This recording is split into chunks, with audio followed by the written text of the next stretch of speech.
Bonjour à tous, ici Geek en Folie. Alors aujourd'hui on se retrouve pour déballer mon nouveau disque dur.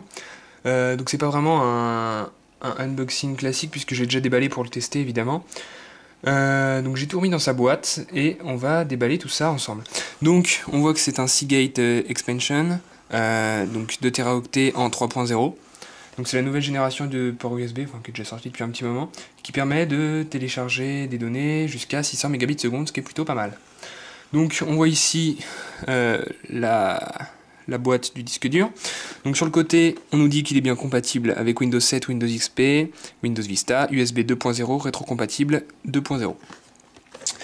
Donc on nous dit un peu vite fait stockage supplémentaire pour votre PC, voilà.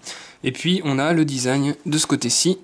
Donc je vais vous montrer un peu de profil, ce sera mieux.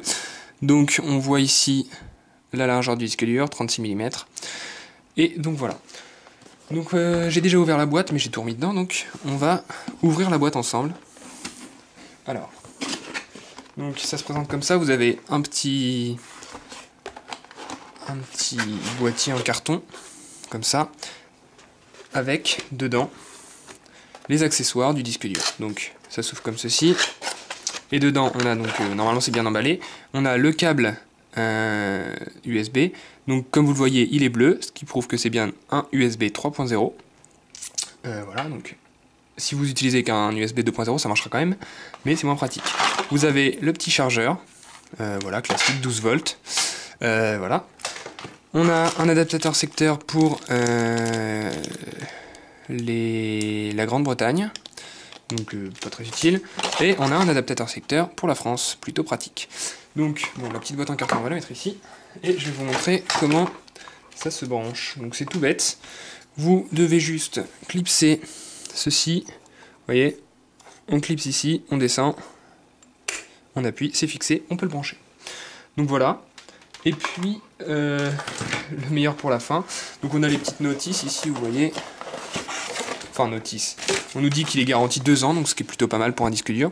On vous dit un peu comment le démarrer rapidement, mais bon, ça c'est pas très utile.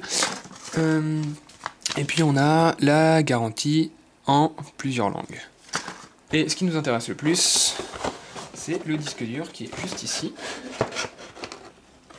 Donc, je vais le déballer comme ceci. J'ai déjà enlevé du plastique évidemment, parce que je vais tester. Et donc voilà, le disque dur ressemble à ceci. On a le logo Seagate ici. En dessous, ce qui est bien, c'est qu'il y a une aération, donc c'est plutôt pratique, comme vous le voyez. Et puis ici, on a les connectiques, donc pour la prise USB, et puis le connecteur, comment dire, le connecteur d'alimentation. Donc ce disque, c'est un disque dur de 2 Tera, il est vraiment très léger par rapport à l'ancien que j'avais avant. C'était un Western Digital, 2 Tera aussi, mais USB 2. Et voilà, il est vraiment très léger, le boîtier est plus petit. Et pour l'instant, j'en suis vraiment content. Excepté le fait que l'USB 3.0, pour l'instant, j'ai pas trouvé ça super rapide. Il télécharge à 26 mégabits seconde, c'est pas mal, mais il n'est pas à toute sa puissance. Donc je sais pas, c'est peut-être suivant les fichiers qu'on télécharge, mais voilà. Donc voilà, il n'y a plus rien dans la boîte, hein. Je vais vous montrer ça. Il n'y a plus rien dans la boîte, vous voyez. Il reste le fond du carton, et c'est tout. Donc c'était tout pour le déballage. Je vais vous faire une autre vidéo avec comment enregistrer le disque dur, parce que faut bien l'enregistrer pour la garantie, et puis comment le mettre en route vite fait. Enfin, il n'y a rien à mettre en route en fait, mais je vais vous faire une petite vidéo pour vous présenter le fonctionnement de ce disque. Donc voilà, c'était tout ce que j'avais à dire sur ce disque. Pour l'instant, je suis vraiment très content, il fait pas de bruit, il est silencieux. Donc voilà, j'ai dit que je ferai une vidéo pour vous montrer comment le mettre en route.